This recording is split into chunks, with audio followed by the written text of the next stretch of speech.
அன்பானவர்களுக்கு வணக்கம். தினம் ஒரு திருக்குறள் நிகழ்ச்சியில் உங்களை சந்திப்பதில் பெருமகிழ்ச்சி அடைகிறேன். வாங்க திருக்குறளுக்குள்ளே போயிடலாம். இப்போ நம்ம பார்க்கக்கூடிய திருக்குறள் அதிகாரம் நீத்தார் பெருமை, குறள் எண் 29. குணமெனும் குன்றேறி நின்றார் வெகுளி கணமேயும் காத்தல் அரிது. குணமெனும் குன்றேறி நின்றார் வெகுளி கணமேயும் காத்தல் அரிது. விளக்கம்: நல்ல பண்புகளாகிய மலையின் மேல் ஏறி நின்ற பெரியோர் ஒரு கணப்பொழுதே சினம் கொள்வாராயினும் அதிலிருந்து ஒருவரை காத்தல் அரிதாகும்.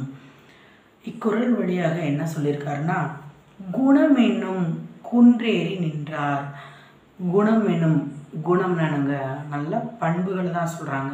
அப்போ நல்ல பண்புகளாகிய குன்றேறி நின்றார். யார் குன்றேறி நிற்கிறா? குன்றுனா என்னங்க, மலைன்னு அர்த்தம். குன்றுனா என்ன? மலை. அப்போ குன்றேறி நிற்கிறவங்க யார் அப்படின்னா, இப்போ நம்ம பார்த்துட்டு நீத்தார் பெருமை பார்க்குறோம், துறவியருடைய பெருமை தான் பார்க்குறோம். அப்போ துறவிகளை தான் சொல்கிறாங்க. மலையின் மேல் ஏறி நின்றவர்கள் துறவியவர்கள், அவங்கள தான் சொல்கிறாங்க. நின்றார் வெகுளி. வெகுளினா என்னங்க? வெகுளினா இப்போ நம்ம ஒருத்தவங்களை பார்த்து இப்படி வெகுளியாக இருக்கானே, அப்பாவியாக இருக்கானே அப்படின்னு சொல்லுவோம். ஆனால் வெகுளி என்றால் அப்பாவி என்ற பொருள் இல்லை.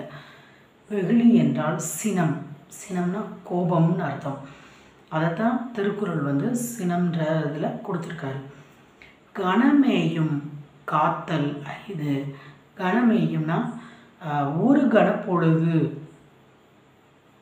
ஒரு கணம்னா ஒரு நொடி பொழுதுன்னு அர்த்தம். ஒரு நொடி பொழுதேனும் காத்தல் அரிது. காத்தல் அரிது. அரிதுன்னா என்னங்க? அரிதுன்னா நம்ம ஏற்கனவே இருக்கிற திருக்குறள்லாம் அரிது அரிதுன்னு பார்த்துருக்கோம். நம்ம தனக்கு ஊமை இல்லாதான் தாழ் சேர்ந்தார்கல்லால் மனக்கவலை மாற்றல் அரிது. அது மாதிரியா விசுமின் துளிவிலின் அல்லால் மச்சாங்கே பசுமுள் தலை காண்பது அரிது. அரிதுன்னு என்னங்க? முடியாது அப்படின்னு அர்த்தம், இல்லைன்ற அர்த்தம். அப்போ காக்க முடியாது. காத்தல் அரிது அப்படின்னா காத்தல் அரிது, காக்க முடியாது அப்படின்ற அர்த்தம். இப்போ குணமேறி குன்றேறி நின்றார் வெகுளி கணமேயும் காத்தல் அரிது. நல்ல பண்புகளாகிய அந்த முனிவர்கள் இருக்காங்களா, துறவியானவர்கள், அவர்கள் ஒரு கணப்பொழுது கோபப்பட்டாலும் அதிலிருந்து அவர்களை காப்பாற்றுறது இயலாத காரியம் அப்படின்றாங்க. ஏன் துறவிகளுக்கு கோபமே வராதா? இல்லை, துறவிகளுக்கு கோபமே வராது. ஏன்னா தன்னுடைய ஐம்புலன்களை அடக்கி கோபம், தனக்கு விருப்பு வெறுப்பு ஆசை கோபம் எதுவுமே இல்லாமல் இருக்கிறவர் தான் துறவி. முற்றும் துறந்தவர் சொல்கிறவங்கள துறவிய.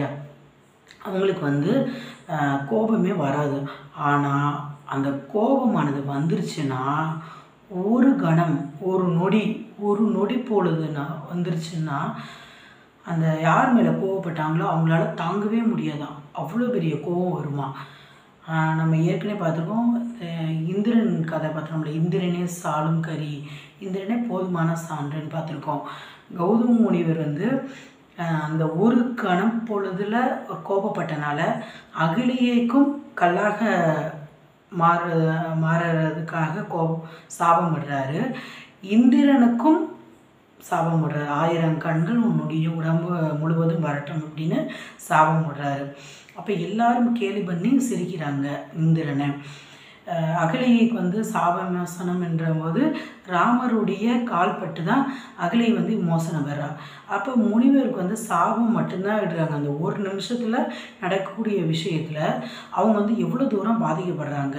அதுக்கு தான் முனிவர் கோபப்படுத்தக்கூடாது அப்படின்றத சொல்லியிருக்காரு. குணம் என்னும் குன்றேறி நின்றார் வெகுளி கணமேயும் காத்தல் அரிது.